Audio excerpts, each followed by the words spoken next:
नमस्कार। भारत के प्रधानमंत्री जा रहे हैं बीजिंग शंघाई कोऑपरेशन ऑर्गेनाइजेशन की मीटिंग में।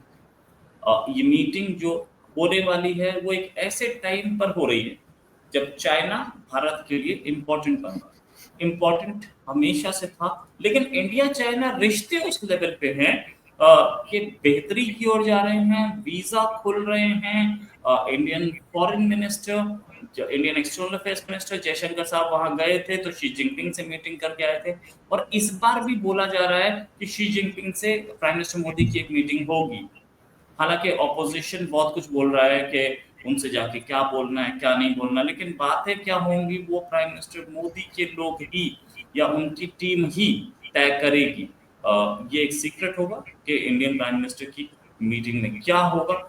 लेकिन ये जरूर है कि ये मीटिंग हलचल जरूर पैदा करेगी इस्लामाबाद से वॉशिंगटन तक।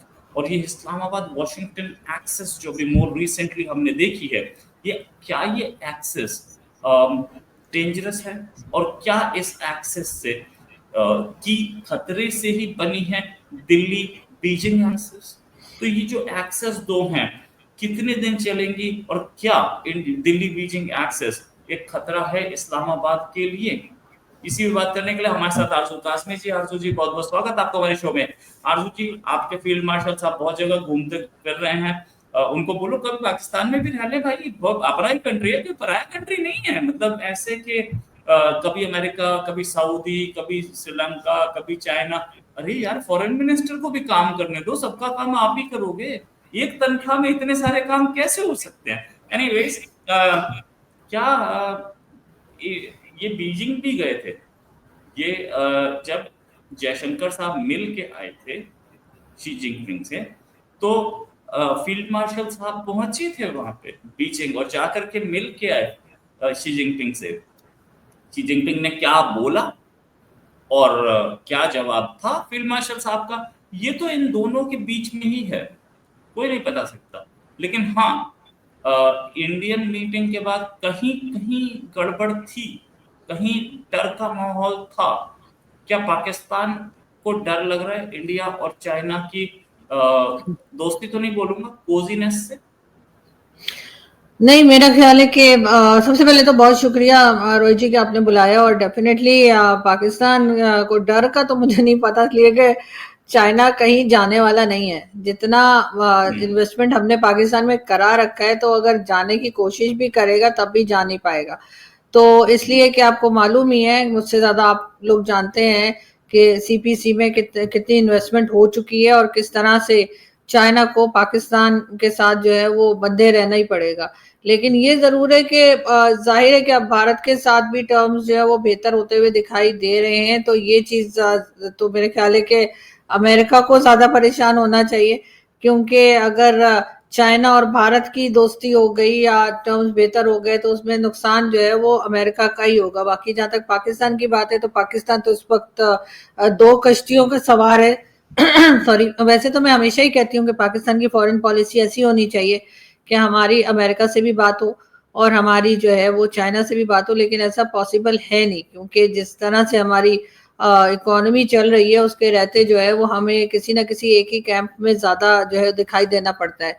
लेकिन लग यही रहा है कि पाकिस्तान अभी देख रहा है, अभी सिर्फ देखा जा रहा है अभी कि भारत और चाइना किस तरह से आगे बढ़ते हैं। लेकिन डेफिनेटली पाकिस्तान इस वक्त कंप्लीटली अपने आप को जो है वो अमेरिका के साथ दिखा रहा है। और बार बार बताया जा रहा है, हमारे टीवी चैनल्स पे भी बार बार जिक्र किया जा रहा है कि जी अमेरिका के साथ हमारे टर्म्स जो हैं वो बहुत अच्छे चल रहे हैं और आगे की तरफ जा रहे हैं। और टैरिफ को लेकर भी उन्होंने हमें ज्यादा परेशान नहीं किया है और बड़ी आसानी से जी बहुत ही स्मूथली जो है हर चीज जो है वो बातचीत हो गई है, हर चीज जो है वो सेटल कर ली गई है, ये भी बताया जा रहा है। अब ये और बात है कि आगे जाकर अमेरिका कितने दिन मजीद पाकिस्तान के साथ यही रवैया रखता है, ये जरूर देखने वाली बात है। क्योंकि कई लोगों का कहना ये भी है कि ये ज्यादा लंबे अरसे के लिए ये हालत नहीं रहेगी, कुछ महीनों की बात है, कुछ मंथ, मेरे ख्याल 6 मंथ्स मैक्सिमम, या हो सकता है 7 to 8 मंथ्स हो जाए। लेकिन ये कि उससे ज्यादा हिंदुस्तान और अमेरिका जो है उनकी इस तरह की टसल जो है वो चलती हुई दिखाई नहीं दे रही। राइट। चलती हुई दिखाई नहीं दे रही, जो पाकिस्तान के लिए प्रॉब्लम नहीं है, क्योंकि चाइना इतना अच्छा दोस्त है। जितनी भी इन्वेस्टमेंट हो, जितनी भी $62 बिलियन, ठीक है, बड़ी अच्छी बात है, बहुत बड़ी चीज होती है, लेकिन 62 बिलियन अभी तक पूरा आया नहीं है। दूसरी चीज कि वो तो पैसा वापस रिकवरी कर ही लेगा चाइना ना, जितना भी है उसने सारा लोन दिया है, तो लोन तो वो रिकवरी कर लेगा। अगर इंडिया के साथ आके बैठ जाता है चाइना, तो आगे कैसे, इतना हार्डवेयर है, मिलिट्री हार्डवेयर, उसकी मेंटेनेंस की प्रॉब्लम, उसकी कॉस्टिंग की प्रॉब्लम, इंडिया से दोस्ती कर ली तो इंडिया जाहिर है कहीं ना कहीं मिलिट्री सप्लाईज रुकवाने की कोशिश करेगा, साथ में फर्दर इन्वेस्टमेंट्स की रुकवाने की कोशिश करेगा। और अब क्योंकि अफगानिस्तान एक अच्छी दोस्ती कर गया है, वो खान कॉरिडोर के थ्रू रास्ता जा भी सकता है तालिबान के लिए, जो जो रास्ता वो ढूंढ रहा था वाया कश्मीर। देखिए, हिंदुस्तान और चाइना तो पहले भी ट्रेड कर रहे थे, ठीक है, आपका जितना मर्जी झगड़ा रहा हो, चाहे गलवान में और दूसरी कई मौकों पर आप लोगों की जो एक वॉर या कह लीजिए जो टैक्स चले, लेकिन ट्रेड तो बंद नहीं हुई, ट्रेड तो बढ़ती ही गई। आप लोगों ने हाँ बीच में कुछ थोड़ा बहुत एप्स पे ऊपर जो है वो बोल दिया था जी अब ये इस्तेमाल नहीं होगी भारत में, ऐसा है वैसा है, लेकिन उसके बाद भी आपकी ट्रेड जो है उसी तरीके से चल रही थी। हम तो यहाँ पर एग्जाम्पल्स दिया करते थे चाइना और हिंदुस्तान की, कि देखें कितना भी झगड़ा रहा हो लेकिन दोनों कंट्रीज जो है वो ट्रेड कर रही हैं और किसी ने भी अपनी ट्रेड को नहीं रोका है। तो यहाँ पर अगर थोड़ी बहुत बात आगे की तरफ बढ़ी है और अब एससीओ की मीटिंग में अगर 7 साल के बाद पीएम मोदी जा रहे हैं, तो जाहिर है कि वो अब ये भी लग रहा है कि क्योंकि अमेरिका और चाइना के बीच में भी टेंशन रहती है, तो शायद इस वक्त पीएम मोदी सोच रहे हैं कि जो जो लोग अभी अमेरिका के बहुत ज्यादा फेवर में नहीं है उनके साथ बातचीत बढ़ाई जाए। तो ये चीजें तो चलती रहती हैं और ये तभी चलती हैं जब एक दूसरे के साथ कोई ना कोई बेनिफिट जो है वो जुड़ा होता है। जो कंट्रीज आपस में बात कर रही हैं या मिल रही हैं, चाहे वो चाइना हो या भारत हो, तो उनके कहीं ना कहीं बेनिफिट्स आपस में हैं, इसीलिए वो एक दूसरे के साथ मीटिंग्स चल रही हैं। इसमें पाकिस्तान ना तो रोक सकता है, ना ही पाकिस्तान किसी को भेज सकता है। हाँ, पाकिस्तान ये जरूर फिक्रमंद होगा कि अगर भारत के साथ टर्म ज्यादा हो गए तो फिर हमें हो सकता है थोड़ा सा साइडलाइन किया जाए, लेकिन साथ ही साथ ये हौसला भी होगा कि इतना ज्यादा पहले ही चाइना के साथ हम वो समंदर से गहरी और पहाड़ों से ऊंची और शहद से मीठी और कौन कौन सी दोस्ती का दावा करते रहे। तो इस वजह से लगता यही है कि पाकिस्तान की जो वैल्यू या जो इम्पोर्टेंस या जो जरूरत चाइना को है वो उधर ही रहेगी। अभी एक खत्म हुई नहीं है विजिट, चाइना हमारी एक विजिट हुई थी अभी एक्सटर्नल अफेयर्स जयशंकर साहब की, अब प्राइम मिनिस्टर मोदी की खुद की विजिट हो रही है, साथ में पुतिन भी इंडिया आ रहे हैं। ये बात भी मॉस्को में अजीत डोभाल साहब ने बोली, राइट, हमारे नेशनल सिक्योरिटी एडवाइजर ने। इन ये जो विजिट्स हैं, कहीं रशिया, चाइना, इंडिया एक एक कॉन्फ़िगरेशन की बात करते हैं या दिखाते हैं कि ये तीनों क्लोज कोऑर्डिनेशन में आ गए हैं, कॉन्फ़िगरेशन ना भी हो तो अगर ऐसा कुछ है तो बीजिंग इस्लामाबाद वॉशिंगटन एक्सिस को कितना बड़ा खतरा है इससे? देखिए, इस वक्त खतरा तो पूरी दुनिया को ही है और वो है अमेरिका से, क्योंकि अमेरिका तो किसी को नहीं छोड़ रहा, ठीक है ना। अगर कोई ये समझे कि सिर्फ भारत के साथ ऐसा हुआ है और बाकी किसी कंट्रीज के साथ नहीं हो रहा, तो ऐसा नहीं है। और इस वक्त डोनाल्ड ट्रंप किसी और ही मूड में नजर आ रहे हैं और वो जिस तरीके से टैरिफ हर एक के ऊपर लगाते चले जा रहे हैं और रशिया को भी वो अपना दुश्मन बनाते चले जा रहे हैं। मेरी कल ही एक किसी साहब से बात हो रही थी, तो वो ये कह रहे थे कि अब अमेरिका जो है वो शायद यूरोप में कोई वॉर करवाना चाहता है। बल्कि किसी से क्या, मेरी कमर आगा साहब से बात हो रही थी, आपके जो डिफेंस एक्सपर्ट हैं कमर आगा साहब, तो वो उनका यही कहना था कि शायद ये अब क्योंकि अपनी जमीन से तो कभी जंग लड़ी नहीं है, अमेरिका ने जब भी लड़ी है दूसरे की जमीन से ही लड़ी है। तो अब वो यूरोप में कोई गड़बड़ करना चाह रहा है और चाह रहा है कि अब यूरोप में कोई और वॉर जो है वो भी स्टार्ट हो जाए, ताकि इनके जो कुछ गड़बड़ इनके यहाँ चल रही है उसके ऊपर या तो पर्दा डाला जा सके या उसको टाला जा सके। तो इस किस्म की चीजें जो हैं वो तो जाहिर पाकिस्तान के एक्सपर्ट्स भी देख ही रहे होंगे, तो उससे हमें कोई, मुझे नहीं लगता कोई कोई खास फर्क पड़ता है। कि हम अगर इसके अमेरिकन कैंप में है और तमाम दुनिया जो है वो अमेरिका के अगेंस्ट है, तो जब तक अमेरिका हमें फायदा देता रहेगा तो हमें तो कोई टेंशन नहीं। और अगर अमेरिका हमें फायदा देना बंद भी कर दे और थोड़ी बहुत जो हम जाते हैं IMF वगैरह उधर ही जाते रहे, तब भी हम छोड़ तो नहीं सकते अमेरिका को। हमने अपनी पोजीशन को कभी इतना स्ट्रांग या इतना इंडिपेंडेंट बनाया ही नहीं कि जिससे कि हम पलट के जवाब दे सकें या इस पोजीशन में हो कि हम किसी का हाथ छोड़ सकते हैं। तो यकीनन इस वक्त हमारे जो पॉलिसी मेकर्स हैं या जो हमारे इस वक्त गवर्नमेंट चलाते हैं लोग, जो उन्हें देखना चाहिए कि ऐसी हालत हमारी हो गई है कि अब हम अगर अमेरिका गलत कर रहा है तो हम उसके गलत करने को गलत बोल भी नहीं पा रहे। हम यहाँ पर यही ढोल पीटे जा रहे हैं टीवी पे कि जी जितने मेन स्ट्रीम मीडिया, एक तो आप लोगों ने मेन स्ट्रीम मीडिया बंद कर दिया, उससे ज्यादा नुकसान आप लोगों का ये हो रहा है कि आप लोग देख ही नहीं पा रहे हैं कि यहाँ पे बात क्या हो रही है। क्योंकि आप यहाँ पे जब टीवी चैनल से कुछ देखेंगे तभी तो आपको आइडिया होगा कि आपके बॉर्डर के दूसरी तरफ क्या बातचीत चल रही है। तो यहाँ पर जी कभी राहुल गांधी दिखाए जा रहे हैं जो बोल रहे हैं कि जी इलेक्शन में धांधली हुई है। आज भी सारा दिन राहुल गांधी की स्टेटमेंट चलती रही, वो किसी जगह ऐसे बात कर रहे थे, शायद उनकी पार्टी ने बनाया वो वीडियो क्लिप जो है वो हमारे टीवी चैनल्स पे दिखाया जा रहा था।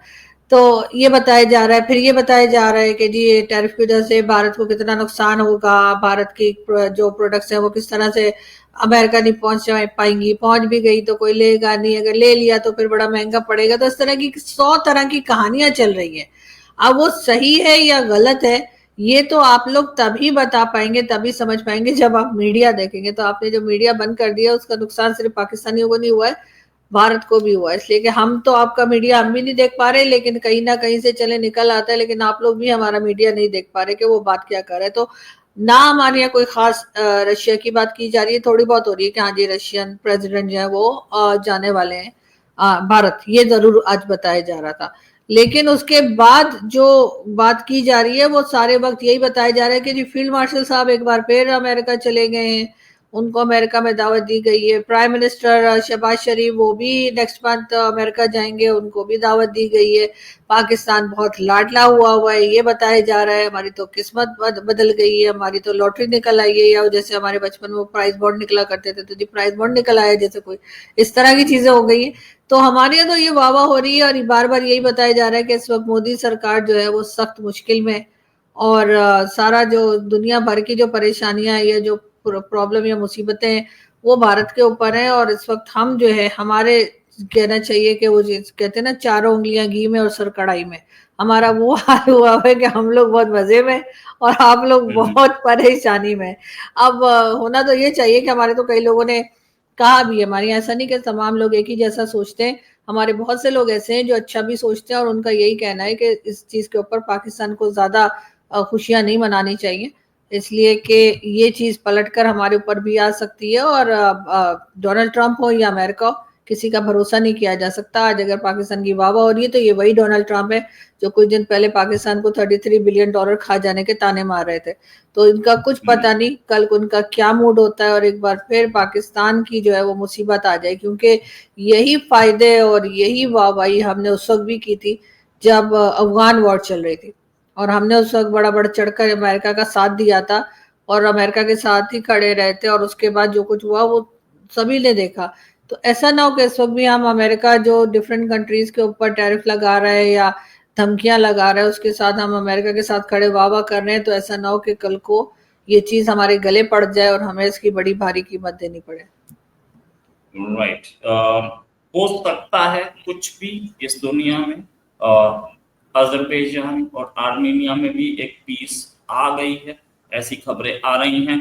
तो जब कुछ भी हो सकता है तो लेट्स वेट एंड वॉच कि कुछ भी हो सकता है। लेकिन बताया जा रहा है कि यूएस ब्रोकर्ड है वो पीस जो आई है, और ट्रम्प साहब एक क्या बोलते हैं एक बड़े दावेदार के तौर पे सामने दिख रहे हैं। आर्मेनिया और अजरबैजान दोनों यहाँ बोल रहे हैं कि ट्रम्प ने ब्रोकर की है पीस। इंडिया पाकिस्तान में ऐसा कुछ दोनों साइड नहीं बोल रही है, फिर भी ट्रम्प जो कर रहे हैं वो अलग चीज। लेकिन ट्रम्प यहाँ कहीं मिस कैलकुलेशन कर रहे हैं अपनी पीस प्राइस के चक्कर में। नोबेल पीस प्राइस तो मिल जाएगा, आजकल नोबेल पीस प्राइस गुंडों को ही मिल रहा है, लेकिन इधर कुछ होगा कि नहीं मुझे शक है, क्योंकि एक इंडिया जैसा एलाय ट्रम्प होते जा रहे हैं। Thanks a lot for joining आरजू जी, उम्मीद है जल्दी एक डिस्कशन और करेंगे। अभी के लिए नमस्कार, धन्यवाद, थैंक यू, जय हिंद। नमस्कार।